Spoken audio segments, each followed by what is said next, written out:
From his surprise guest appearance on Christina Aguilera's comeback album to approaching the McLaren Formula One boss when he was just 10 years old, here's 10 things you never would have guessed about Lewis Hamilton. Just for starters, did you know the guy rapped on a Christina Aguilera song? Call me biased, but Xtina is one of the greatest singers of all time.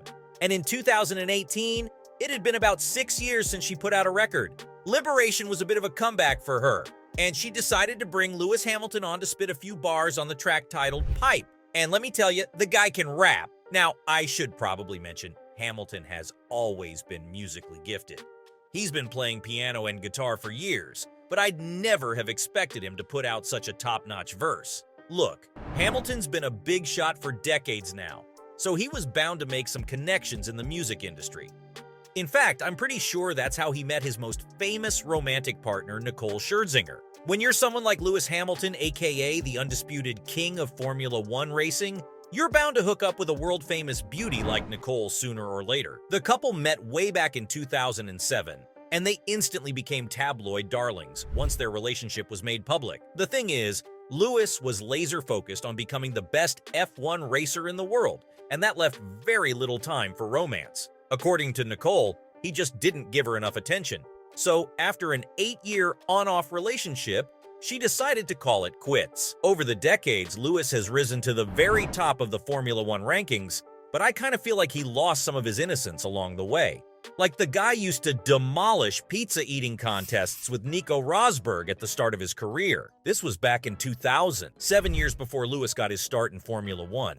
Now, he was obviously still a big deal in those days thanks to his legendary karting career, but he clearly had a much more relaxed lifestyle. For one thing, he was already best buddies with his future Mercedes teammate Nico Rosberg, but the two of them always had a bit of a rivalry. Later on in their careers, this rivalry would reach a fever pitch between 2013 and 2016.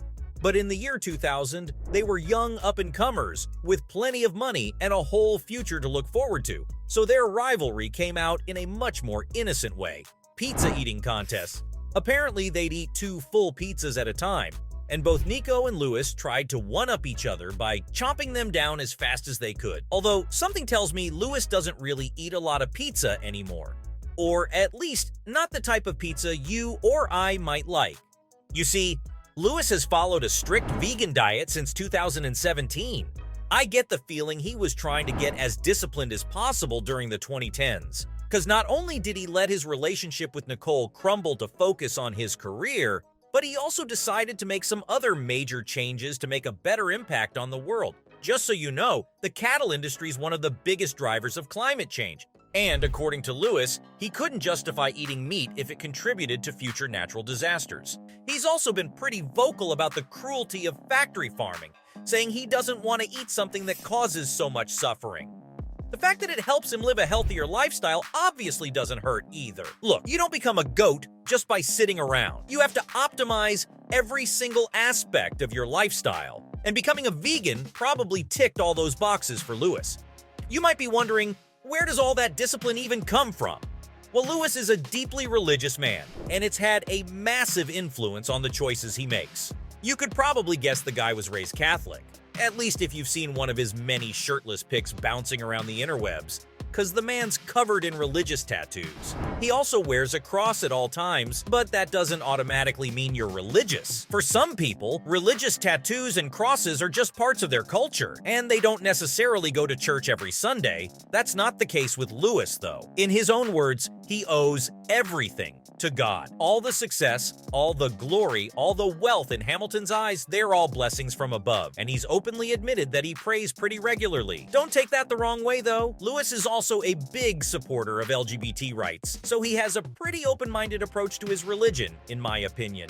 It's clearly helped him stay focused in a challenging career, and that mindset's helped him accomplish unimaginable things. I mean, he's one of just 4 Formula One racers to receive a knighthood. Now, if you're not British, you might wonder what all the fuss is about, but you should know, getting knighted is probably the biggest honor you can receive in jolly old England. And the fact that Lewis, a black man, got knighted is a massive achievement. After centuries of oppression, a black man knelt in front of the queen of the greatest empire in history. And when he got back up, he was counted among the most esteemed gentlemen in the country. Not that he needed it, of course. His legacy is set in stone, whether he got knighted or not. Even so, when I saw it all go down in 2021, I had tears in my eyes. It just goes to show anything is possible if you are as determined as Lewis Hamilton. Oh, and by the way, Lewis is fully aware of the significance of all he's achieved as a black man. He's used his influence to become one of the biggest supporters of black representation in motorsports. When you're in a position of power, it's kind of your responsibility to use it for the greater good, and that's just the sort of approach Lewis takes. Back in June 2020, the F1 legend created the Hamilton Commission, aiming to provide more opportunities for black people in motorsports. Sure, he got to where he is through sweat, blood, and tears, but how many other black men put in the same amount of work but never got the chance to succeed? Lewis is looking to change that, and he's taken a lot of inspiration from legendary black leaders over the years. His celebrity status got him invited to Nelson Mandela's 90th birthday party, and when he saw all those black celebrities and legends surrounding him, he nearly trampled Bill Clinton to get to them. The party's guest list included people of all races, of course, but Lewis didn't really care about anyone but the black A-listers right in front of him. You've got to understand, Lewis was just a year into his F1 career at the time. Sure, he was pretty famous, but can you imagine how he felt when he was in a room with Nelson Mandela, Oprah Winfrey, and Will Smith? I'd have shoved Bill Clinton aside too if I was in his place. You see, Lewis comes from pretty humble beginnings, and you can see this in how he got into racing in the first place. Not many know this, but Lewis got his start with remote-controlled car racing. Yep, the guy that now hurdles at hundreds of miles an hour around an F1 track used to drive little old toy cars. But he wasn't just messing around in his backyard. Lewis was a winner from day one. And I mean that literally. His dad bought him a remote-controlled car when he was just 6 years old, and after just a year of experimenting, he won second place in a national competition. Oh, and get this, every other competitor was an adult, and 7-year-old Lewis Hamilton wiped the floor with nearly all of them.